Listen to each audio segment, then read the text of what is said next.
All right, welcome back to another episode of Totally Clutch, the Clutch Businesses podcast and vlog. I'm your host Angie Veman with Clutch Businesses, and I'm super excited about the our guest today and the topic that we're going to be going over and learning all about. And I'm really excited for you to meet our guest. And I just want to start it out by saying that many of us started our business because we really love to help people and we love to solve problems for others and maybe even for ourselves a little bit.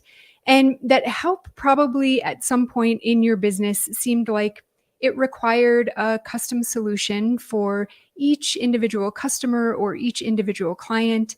And then you probably started to get really tired. If you're anything like me, if you're anything like a lot of the people that in my circle, um, and not just tired, but probably really, really tired. So things at some point also probably started to get pretty messy. So when you're doing a custom solution or solving a problem in a custom way, things get pretty exhausting and they get pretty messy because you're kind of recreating the wheel every time.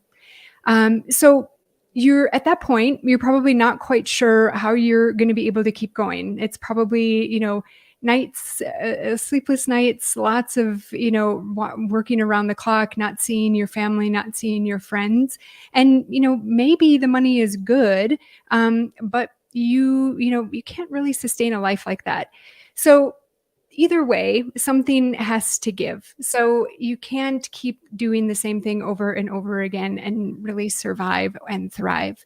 So Eleanor Meyerhofer she's a super talented web designer and she helps her clients launch their websites. Well, actually, I shouldn't say web designer. I think web designer and maybe web developer, we'll find out.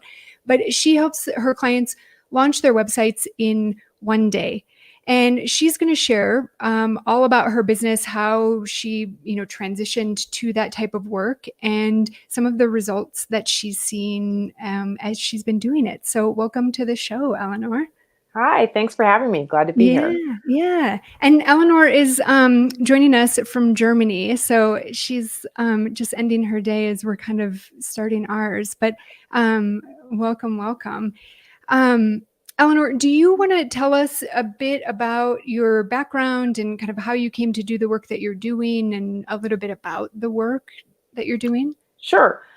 So I am a formally trained graphic designer. I studied design in the 90s, and it was the time when we sort of transitioned into the internet. I remember when I was in school, we were like learning traditional print techniques, but just like the internet was just happening, so I kind of cut my teeth in the Web 1.0 boom.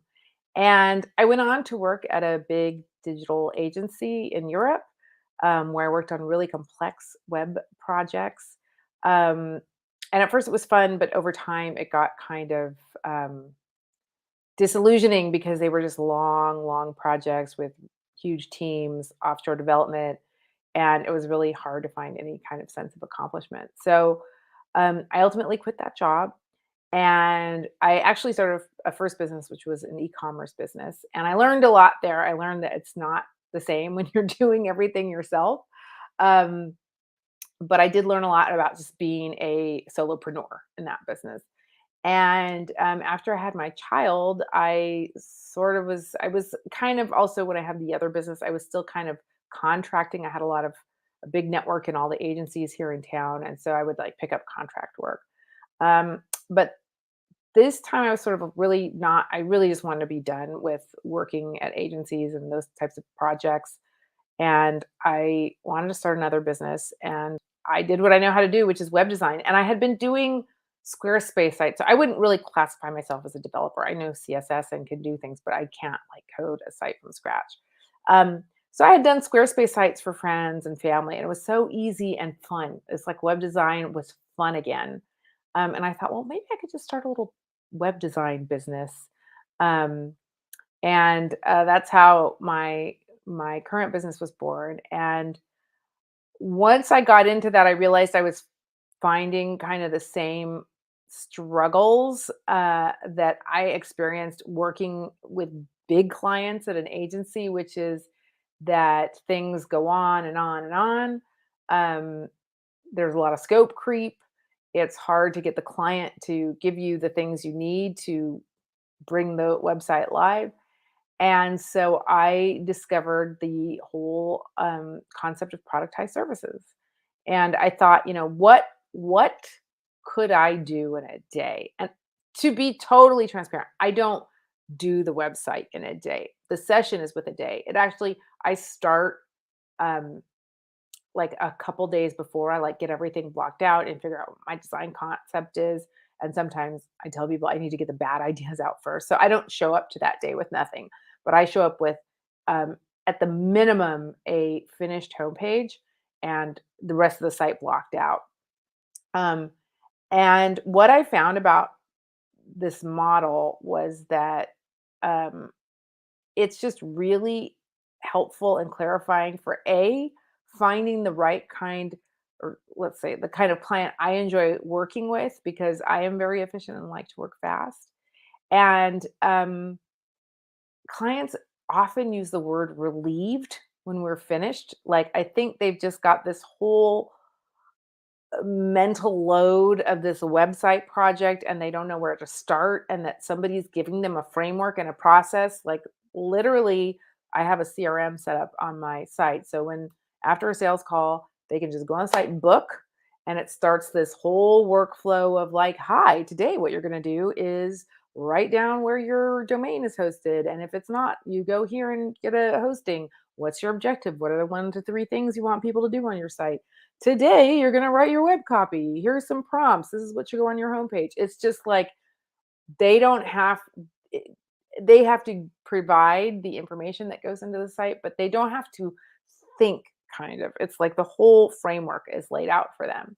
So by the time we get to the day of the website and I've taken all the ingredients and made up this website, um, and all they have to do is kind of like, oh, this is move this here, or maybe that text goes here. It's a it takes a weight off their shoulders. And, having a deadline is very great for driving decisions. So that's also helpful. But basically, that's the process. Yeah, that's awesome. It sounds incredible. I mean, I'm a huge fan. And I guess just to put it into context for people, I know a lot of people listening probably have put together a website at some point, whether they did it themselves or worked with a designer or developer. Um, can you though just provide some context on like what's the length of time that a traditional website development process takes, or what does it entail, I guess? It really depends. So I know some designers will do things in like 3 weeks. Some will do 3 months. The difference is that you have in the kind of thing that I'm offering, you have a fixed scope. So it's like 5 pages and a mini visual brand. That is what you're getting. So in a traditional project, you say, well, what are you trying to do? What do you need? And it's like, well, I like for one client I had, they are they're lawyers, but they're selling these kind of personal development workshops targeted towards lawyers. So I set up the basis of a system where they can make their workshops, like people can book and purchase them online. Um, and I just said, look, I'm going to set up the structure for you, and then you can add it on your own. I'll show you how to do it. So if that had been a traditional site, we would have had like a lot of calls about what they want. Then we would have said, okay, now we got to plan out all your workshops. Now I'm going to make every product listing for you. And they wanted a blog. And it's like, okay, let's put back up your blog catalog with 20 posts. And, maybe you want this other thing. You kind of make a bigger site. And then you kind of would say, okay, I'm going to show you some wireframes. And I'm of the mind, like, you don't need wireframes. You really don't need those, especially now with these site builders. It's like, I know people that still like to work that way. I don't. It's like, let's just go straight to the Yeah. site. There's this, I find that a completely unnecessary step. But if you're on this bigger project, I think what it comes down to is, it's going to sound weird, but it's a lack of confidence in delivering your service. Like, if you feel you need to have the client approve every step of the way, everything you do, then you're Mhm. going to have this big blown out thing that's going to go, it's just going to just keep expanding and expanding. Some people need to work that way, and I am not disparaging that way of working. But I think for a certain kind of person, it's like, let's just get this thing done. Yeah, So, and I think yeah. there's one thing that is popping to mind to me as you're talking about this is, and this is something that I am aware of in my business too, is that there's an element of you're doing a lot of the hard work on the front end. Mhm. So you know what questions to ask, you Yeah. know, and your background is actually really helpful too, I think, in the sense of, you have some project management or Yeah. like experience. And so you you can go in with an understanding Mhm. of what they need Mhm. at a surface level, and maybe just ask some clarifying questions Yeah. to make sure that you understand it correctly. But I think a lot of times projects take a while because not only are you giving them a finished product or a finished service at some point in the process, you're also, a lot of times, service-based businesses or service-oriented businesses are having to kind of take their clients along like a discovery journey Mhm. where they're trying to figure out what they want and trying to Yeah. figure out what they want it to look like and all of those types of things. And you're drawing that out of them, not along the way. You're drawing that out of them right at the beginning so Yeah. that all of that information can fuel the work that you do together. Mhm. Mhm. And again, like the kind of client this tends to attract is the one that's like, I just need a website yesterday. Yeah. So, and like I said, I'm very frank about that in the sales process. Like Mhm. if you want, this to be a process of like really fine tuning and finding the perfect glue and deliberating over everything, it's not for you. It's just Yeah. not that kind of um, project.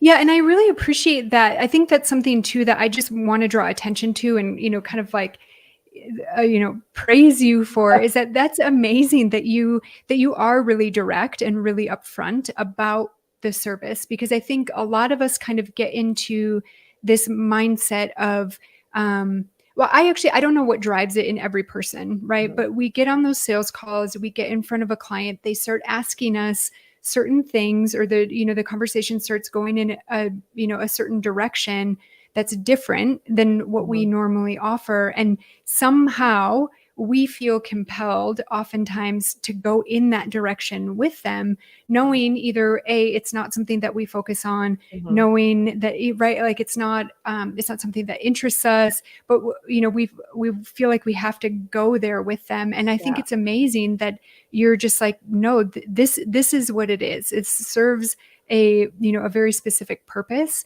and if we start to deviate from that, it kind of breaks things a bit. Yeah. And in the end, they're probably going to end up being really disappointed, whereas if you just stick with the model Yeah. that you've built, they're like happy as a clam at the end of it. Yeah. And I think 2 points from a business owner perspective. For me, it was like, I didn't wanna build a business for myself that I hated working in. Yeah. It was like, if I cannot do these things where I'm just like, "You need to give me your content and let's have another meeting," I would go nuts. Yeah. And, from the other perspective of what it really is, I always used to think about a niche as like an industry, but I realize what this is really about is is niching on the dimension of scope, on the dimension of the platform I use, on the dimension of what kind of person I'm serving and what kind of, it's not even a psychographic. It's just like temperament rather. Yeah.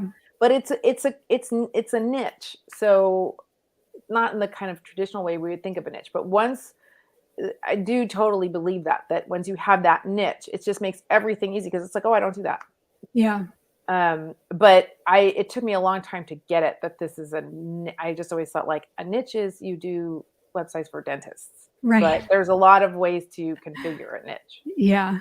Yeah, that's huge. And I mean, again, I just have to throw out that, I end up in these situations myself that even so you focus on Squarespace and I can see myself in not to harp on this, but I could see myself in a conversation with somebody that like I clearly state I do Squarespace websites and then, they start talking about, I don't know, WordPress. WordPress or Yeah. something. And I'm like, oh, okay, that's sure, we can try that. So I love that it's like, this is it. It's Well, that awesome. was an evolution because at the beginning, I did do some WordPress work, or I had that offer because I've worked in WordPress. I like WordPress for some things, but ultimately I do think it's hard for it can be difficult for non-technical people to Oh my use, and gosh, so hard. I like my clients to be able to manage their site without me. Yeah. Um, so I did do one project, and I had a friend, a colleague rather, and she wasn't a big on the design side, but she was a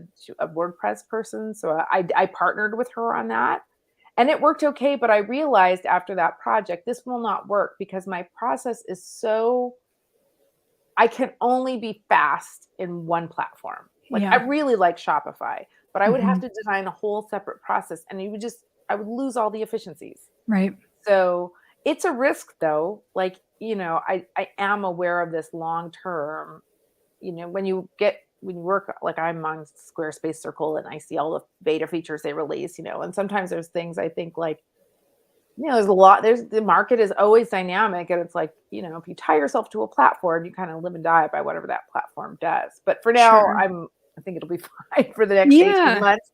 Um, Totally. Yeah, they're not going so anywhere anytime yeah, soon. And, you do have the flexibility of if yeah, Squarespace just isn't cutting it, you can, redevelop those processes for yeah, another platform. yeah, So, yeah, I think it's really, really great. Um, do you want to walk us through? So, I guess the idea of this conversation, one, yeah. is to say this is what you're Mhm. offering is an amazing business for business owners, Yeah. like to utilize for themselves in terms Mhm. of if they need a website. This is a Mhm. great way to get that done. Mhm. But I think it's also an interesting conversation because so many of us have businesses that seem like they can only be one-on-one or retainer based Mhm. or things basically, again, that Yeah. customized Yeah. idea, but that's what we think, but there are a ton of opportunities in everybody's service-based business Yeah. to do exactly what you did, where they productize it and make Yeah. it easier on themselves, make it easier on their teams, make it Mhm. easier on their customers. Do you want to share just kind of how you created the process, how Yeah. you created the actual, or like came to the product itself, and then built that? Sure. There's a few components. So the first thing was really figuring out the scope of what I could do in a fixed time. And like I said, I don't show up on the day with nothing. There is work ahead of that, and there's also a kickoff call. So it was like, what could I do? And then price it accordingly, but deliver it in a, a certain time where I'm actually interfacing with the client. So it was more like, what can I realistically do that's valuable, that has an impact? And I think whatever kind of business you offer, you can just think like, how can I kind of slice and dice what I do? So that was pretty straightforward in my case, and I'm sure in a lot of businesses, you can always kind of say like, well, I could do this in a day, or half a day. And there is a slight distinction, I think, between people have like day long intensives where Hmm. it's like, what do you want to do? And I'll do it all day, or do it for this amount of time and focus all on you. Um, to this more kind of fixed time, fixed scope model where you might have a little work on the upfront, uh, you know, a day or two or whatever, um, in the time that you're not interacting with a client, but the impact is so big that you have like a finished product that you can price it accordingly. Hmm. Um, so that's one thing. So the first thing is just like figuring out what you can deliver in a fixed time that is like valuable. Um, and then a lot of it, to be honest, is your is the behind the scenes process. Like with I mentioned, a lot of the work for me was figuring out my CRM. So I use a Mhm. tool called Dubsado. Probably Oh, yeah. people here are familiar with Mhm. it. And Dubsado, I have a love hate relationship with Same. Dubsado. It's really powerful. It can do so much, but I just feel like it's like not the best piece of software that's intuitive or consistent to use. So I regularly have consultants help me with that. But it was really just figuring I wanted this thing to be so automated. So I think you have to figure out, like, have your process really tight so you're not, managing meetings and da, da, da, da. I mean, I'll just tell you just what I use. So I used Dubsado for booking. So a client can book and there's a workflow triggered so they get all the emails and all the forms they need to fill out before we have our day together. I have videos in there guiding them through to do things. So you have to kind of like, if you need to empower your client before the intensive the day, you got to figure out how you do that. Um, and then the billing, everything's in there. It's just like the button gets pressed, the process rolls. I do not, unless it's a different time zone, I don't have to touch anything. It goes in the calendars. It's done. Mhm. And that is really critical to make sure you're not like doing all this administrative stuff to manage this on the side. And then on the actual day, I mean, this is kind of service dependent, but like I use Asana, and I just know there's like these 25 tasks we're going to do. Yeah. And I just boom, boom, move them into done, done, done. And it's again, it might not work that way for every type of service, but it's more just thinking about like, how can you take a slice of it and deliver it in a fixed amount of time? And it's Yeah. also nice to, my prices are there in, 100 pixel type on my website. So there's no pricing conversation. It's like sometimes I'm amazed that people are like, how much is it again? I'm like, I have now Yeah. no scroll 25. I don't, it's like on the top and the bottom of my sales page. So for me, I just like, we don't have to have the pricing conversation. It's like, I know that people come to me are already qualified. If it's not in their budget, I'm not going to have a conversation with them.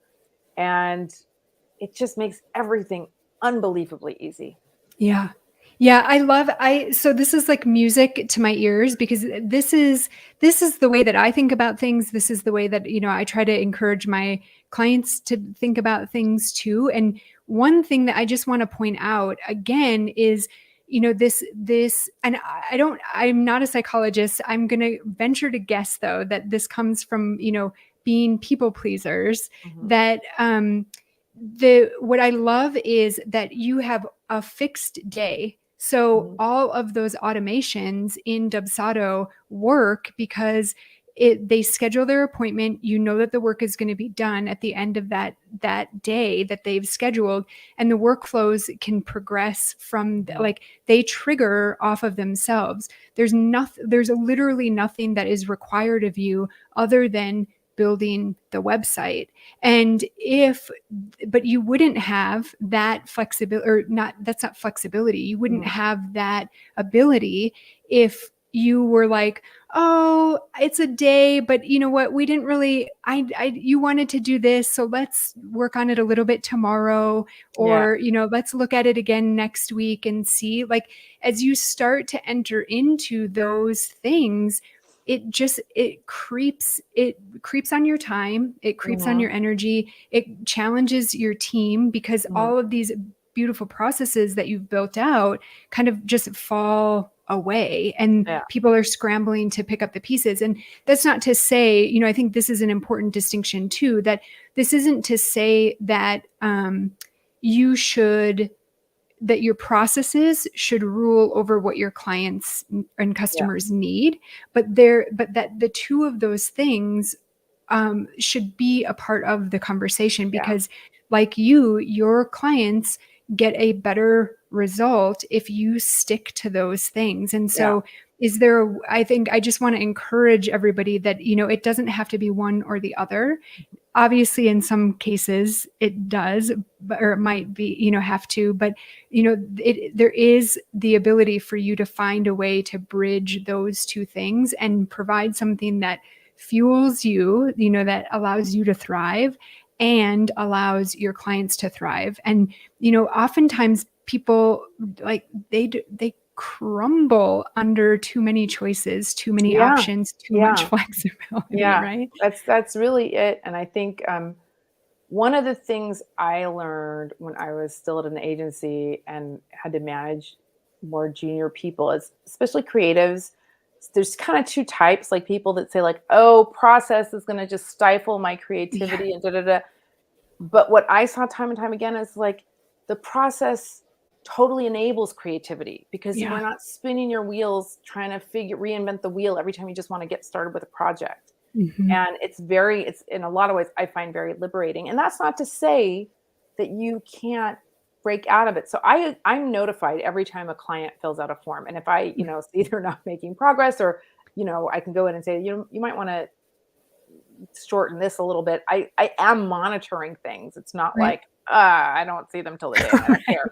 Right. And in some cases, I have sometimes a client will come to me and um, they will not they want to get branding photography, but they haven't done it yet. And Mhm. so I will, I don't mind stepping in and saying, like, I have some guidance about how to prepare for a branded shoot. And I'll say, look, you should do these two things first because that will determine this. So I'll go in and say, like, I'll move the assignment that Sure. around photography first and say, like, okay, ignore these two. So, but that's a process you can work with and you don't have to scramble. So Mhm. it's just better for everybody. Yeah. Yeah. I love it. Um, let's see. I'm trying to think. I mean, honestly, I feel like you gave so much amazing information right off the bat. But I guess I'm curious if there's any like key things, and you've already kind of touched on this a bit, but like if somebody was considering doing this, Mhm. what what would be some advice that you would give them of things to look for, like opportunities within their business, or like basically what's the most important thing, I guess, to somebody considering doing this? I would say, try it out first with Mm. either a trusted client that you have, a repeat client. When I started this, a family member came to me and she needed a website and she was an academic, and I didn't want to charge her full client rates, but I also just did not have the bandwidth to do a free website project. So I said, look, I'm trying this new model. And she said, "Oh, it sounds great to me. I really don't want to spend any time on this whole website thing." And we did it and it went really well. And that was just like, that showed me, even though intellectually I was like, this should work, I don't have doubts. It was good to just run it through and see, yeah, this totally works. Yeah. And that, your confidence in delivering things will just build and build and build. And um, I can't tell you how much clients love it. And because it filters for a certain kind of person that will be more amenable to it. Mhm. And yeah, that's what I would say. Test it out and then just do it. Yeah, that makes so much sense. And I mean, it tests it out for yourself. It also tests it out. We've actually had a lot of people on the show in the last year that have talked about, the importance of asking your clients, asking Mhm. your customers instead of just, you know, locked in your office, creating these products, creating these Mhm. services that you think people need, actually Yeah. reaching out and making sure that they do need them. And so I love that that also again creates that bridge of like, what do they need, and also does what they need work for you? Yeah. It's that's great. Yeah. Awesome. Okay, Eleanor, how can people work with you if they are interested in finding out more? They can just go to my website at eleanormeyerhofer.com. Okay. And we'll include that in the any of the listings or the posts that we have. So great. Well, Eleanor, thank you so much for being here. Thank you so much for sharing this, and thank you for taking the leap and doing something that is changing not just your life but your clients' lives. I think it's really incredible. Well, thanks. It was a delight. Yeah, thank you.